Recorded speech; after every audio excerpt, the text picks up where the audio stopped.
In this video, we're going to just kind of continue our discussion on the integral sign and extend that to talking about negative areas.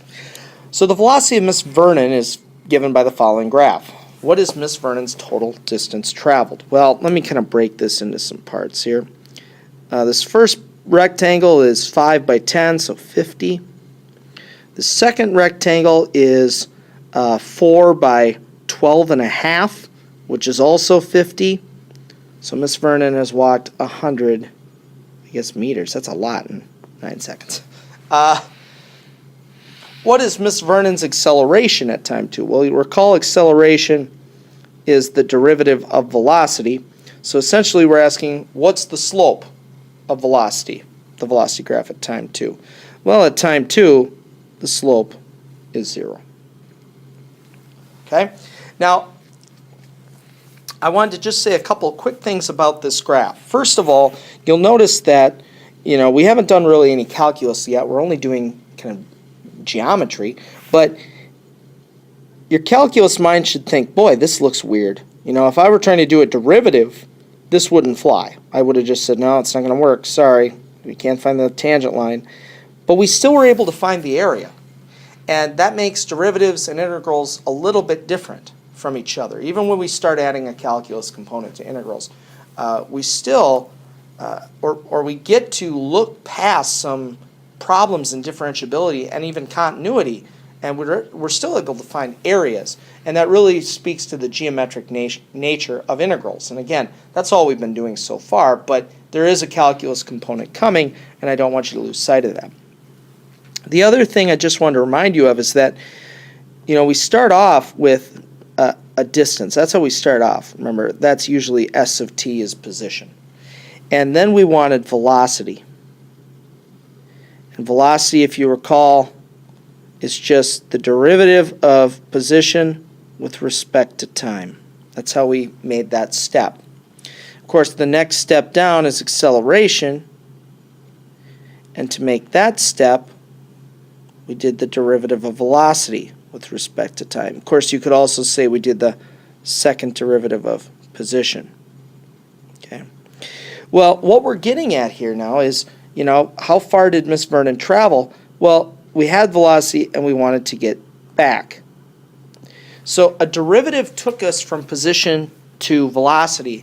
We're starting to wonder, how can we get back? And likewise, whatever method we come up with there will probably work for taking us back here as well.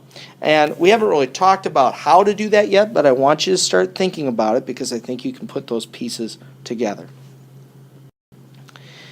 I wanted to do one more example like this, where we talk about the function, use the integral sign, and then get the area. The function, if you'll notice, we have a slope of negative 2/3, a y-intercept of 2. So my function is negative 2/3 x plus 2. Okay?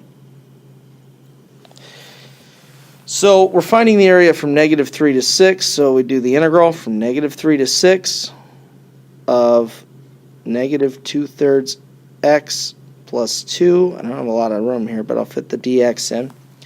Okay, now let's look at this. We have a triangle. It's 4 units tall and 6 units long. So 4 times 6 divided by 2 is 12. Okay, over here we have a triangle that's 3 units long, has a height of 2. So this is 3. But I remember yesterday, or from the last video, that's a negative 3 because it's below the axis. So the total area, the integral, evaluated from negative 3 to 6, is 9.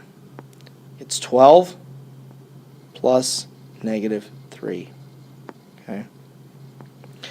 Now, below here I wrote, find the area bounded between the x-axis and the function. Now, bounded area simply means how much total area is there that we're talking about between the function and the axis. Well, of course, you see these 12 units of area here, 3 more units here. This is where the answer would be 15. Okay, the bounded question is how we just say how much total area is there. And you know, if you think about the math that goes into this, you say, okay, well, really, I just found the areas, I ignored the negative, and I added them up.